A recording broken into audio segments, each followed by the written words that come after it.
বড় পর্দার নতুন ফেলুদা নয়ন রহস্য। ছবির চরিত্রদের ফার্স্ট লুক সামনে এলো। আবারও একবার ফেলুদা হিসাবে বড় পর্দায় ফিরছেন অভিনেতা ইন্দ্রনীল সেনগুপ্ত। ফেলুদা হিসাবে শুরু থেকেই ইন্দ্রনীলের উপর ভরসা রেখেছে পরিচালক সন্দীপ রায়। এই ছবিতে জটায়ু ও তোপসার চরিত্রে অভিনয় করছেন অভিজিৎ গুহ ও আয়ুষ দাস। এর আগে হত্যাপুরী ছবিতে প্রথম তারা এই চরিত্রে অভিনয় করেছিলেন।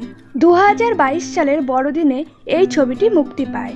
নয়ন রহস্য ছবিতে গুরুত্বপূর্ণ ছবিতে অভিনয় করেছেন রাজেশ শর্মা। তার চরিত্র নিয়ে ফেলুদার অনুরাগীদের মধ্যে আগ্রহ প্রায় আকাশ ছোঁয়া। ছবি ঘোষণার পর থেকেই নয়ন চরিত্রে কে অভিনয় করছে দর্শকদের মধ্যে কৌতূহলের দানা বেঁধেছিল। শুরু থেকে নির্মাতারা নয়নের চরিত্রের অভিনেতাকে আড়ালেই রেখেছিল। এই চরিত্রে অভিনয় করেছে কেন্দ্রীয় বিদ্যালয়ের 6ষ্ঠ শ্রেণীর ছাত্র। ফেলুদা হিসাবে ইন্দ্রনীলের গ্রহণযোগ্যতা নিয়ে সম আলোচনার চোখে পড়লেও এই চরিত্রে নিজেকে নিংড়ে দিয়েছেন। অতীতে জটায়ুর চরিত্রে অভিজিতের অভিনয় নিয়ে দর্শকের মনে মিশ্র প্রতিক্রিয়া দেখা দিয়ে, কিন্তু পরিচালক তার উপরে ভরসা রেখেছে। সূত্রের দাবি, এবার জটায়ু দর্শককে আবারও আকর্ষণ করে। স্বাভাবিকভাবে ছবির মুখ্য আকর্ষণ ফেলুদা, জটায়ু ও তোপসের অভিনয়। শোনা যাচ্ছে এই ছবিতে 3 অভিনেতার রাসায়ন আরো গাঢ় হয়েছে।